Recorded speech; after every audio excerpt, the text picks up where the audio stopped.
A pediatrician who worked for Indian Health Services was suspected of preying on young boys for decades. He got the boot in Montana, but ended up at another IHS hospital in South Dakota on the Pine Ridge Reservation, where the abuse continued for more than 2 decades.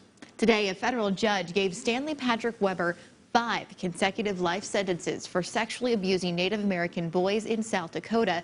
That's on top of the 18-year sentence he got in Montana for the same thing. Tonight in our KELOLAND News investigation, Angela Kennedy talks with this IHS doctor whose career was destroyed after complaining about Weber, as well as the tribal prosecutor who managed to connect the dots and produce one of Weber's victims in order for him to be charged for his crimes. How old are you?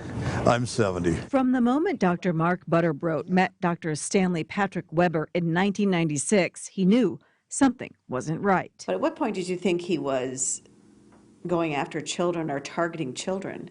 Pretty early on.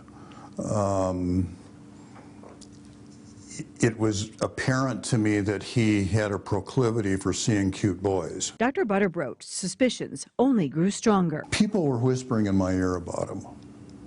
Native people were saying, you know, we have a friend who says you have a pedophile on the staff.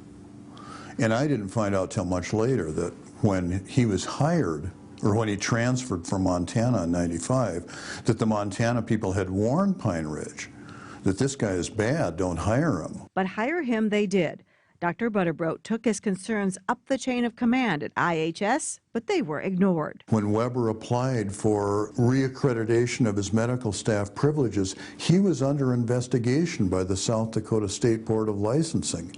At my behest, I reported him, and that got me into a lot of trouble with the Indian Health Service. Dr. Butterbrodt also got in a lot of trouble for a comment he made after a clash with Dr. Weber. When I said, look, if I wanted to intimidate Weber, I would have cut his nuts off with a rusty knife.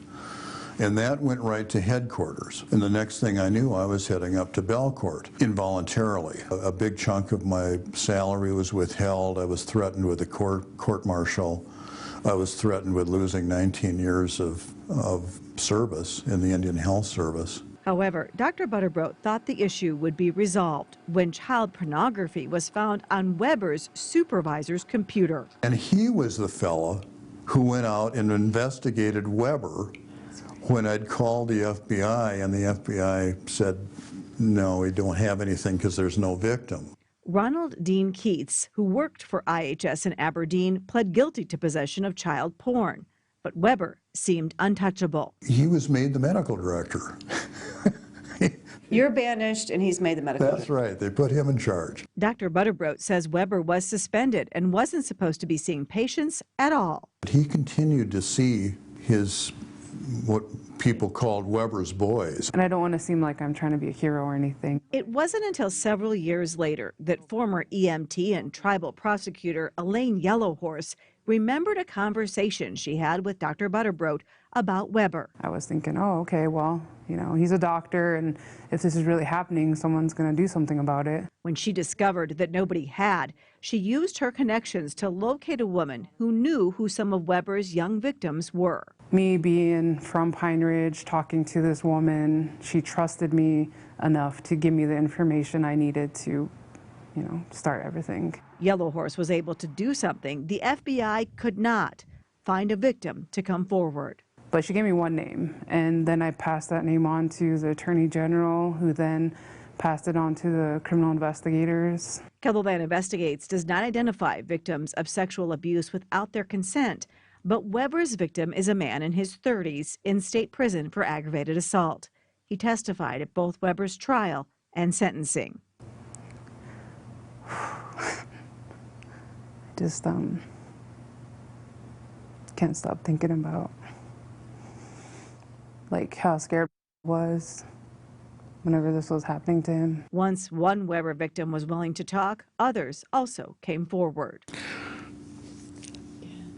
It was so unnecessary that these lives were ruined. There were many, many opportunities for the Indian Health Service to do the right thing, both the medical staff and administration, and they didn't step up. They had every kind of red flag. Yellowhorse's role in piecing together the case has led her to enroll in law school at the University of South Dakota. I feel like I could do more with a law degree in regards to sexual assault cases on the reservations. Dr. Brutterbrodt still works in nursing homes and has started a foster grandparent program at Pine Ridge. Now he's pushing for change at the organization that allowed a pedophile to sexually abuse children on 2 reservations for decades. I'm at the end of my career, I'll say what I want. And what I'm saying is that we need to start over.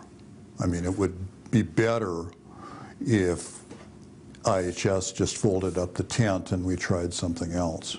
Dr. Brutterbrodt and Yellow Horse were featured in a national Frontline Wall Street Journal documentary on Dr. Weber. We've put a link to it on this story. 3 Native American men from Montana are suing IHS for failing to protect them from sexual abuse by Weber in the 1990s.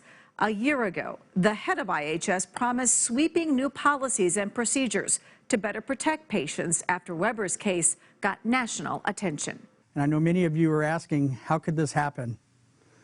I can assure you that abuse is not tolerated at the Indian Health Service, and reporting suspected abuse is encouraged. However, a review by federal inspectors that came out in December said that the plans to protect patients from abuse has not yet been implemented at many IHS facilities, and that IHS workers still fear they'll be punished for reporting abuse.